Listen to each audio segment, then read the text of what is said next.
Hello everybody. How do we improve our sports intelligence? Other than working with Gareth, of course. The 4 cornerstones for me in improving our sports intelligence. 1, investment.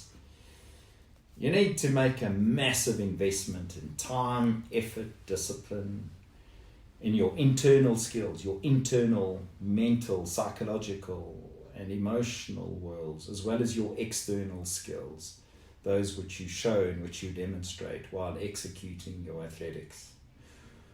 Often an athlete will spend so much of their time and energy on their physical stuff, fitness, technical skills, and they might become more disciplined around their sports nutrition, their recoveries, their bar, their ice baths, their time away from the sport, and strategies and planning for selecting the competitions that they enter.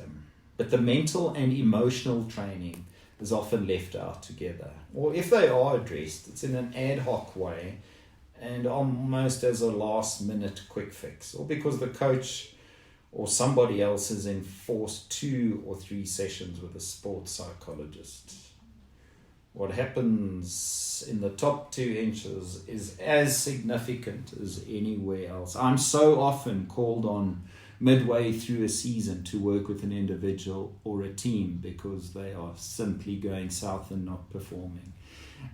And stakeholders require or demand a miracle to turn the fortunes of the team around in a short time. You can have 2 or 3 sessions, as I earlier said, you can have 2 or 3 hours, but just get their heads right. It is so common. You need to make that investment in yourself or in your athletes in the off season, in season, pre-season, post-season, recovery time, holiday time. It's an everyday endeavor. Number 2, holding 2 views. Athletes, this is so important, guys and girls. You need to be both an observer and a participant.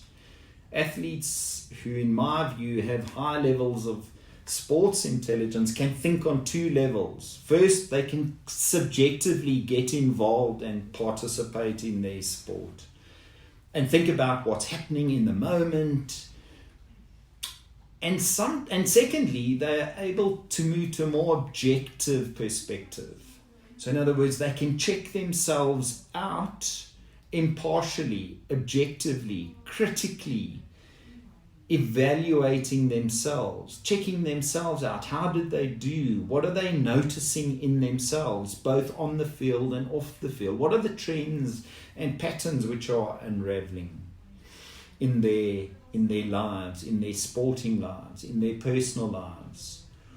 And they can assess this from a neutral perspective, so they can check themselves out as if they're checking somebody else out.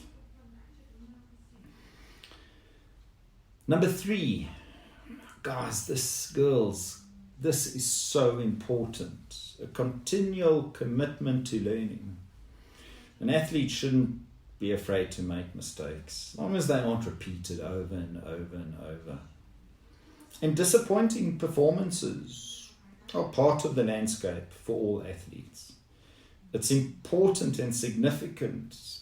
Players, athletes, coaches, friends, spouses, anybody who's taking athletics, or even not seriously, is that there's a learning opportunity in every situation, both in victories and in loss, in mistakes and disappointments. In fact, I have learned that the best lessons come from the hardest knocks.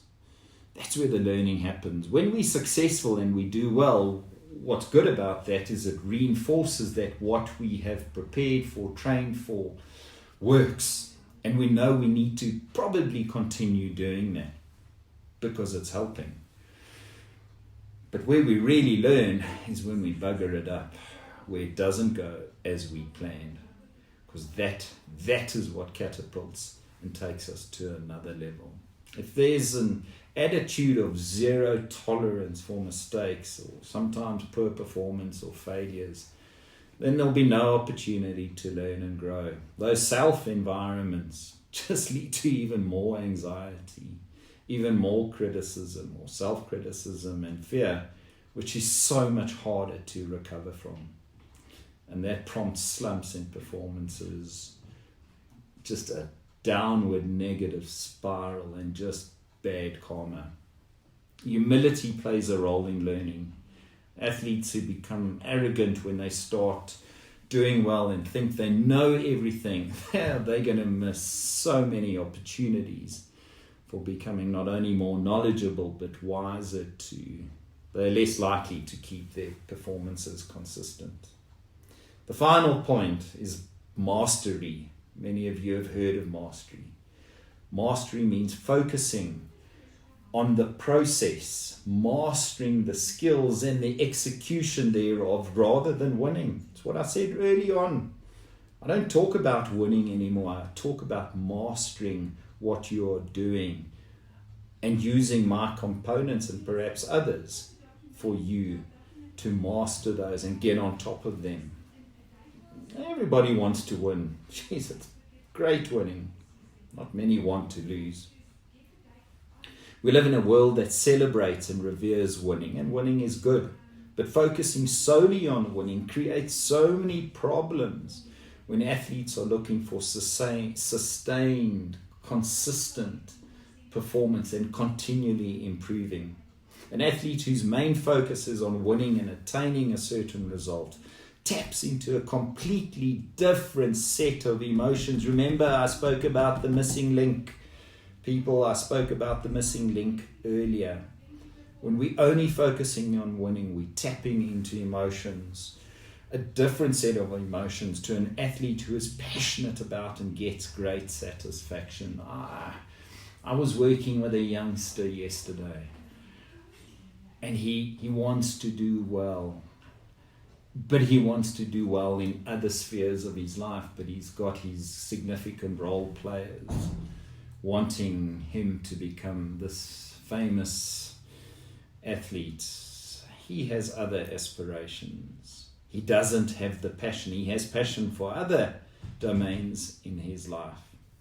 If you don't have the passion and get great satisfaction from the entire process, then it ain't going to sustain. Winning takes grit, determination, but it doesn't necessarily ignite passion.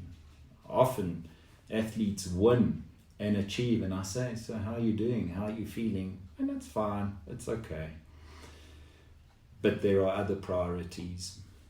So mastery implies becoming skilled, mindful, and purposeful in every aspect of your sport, including the technical stuff, the fitness stuff, competition preparation, being a good competitor, fast and effective recovery, a good team member, a good ambassador for the sport, not taking shortcuts. It requires hard work and doing it not just for yourself, but the world around us.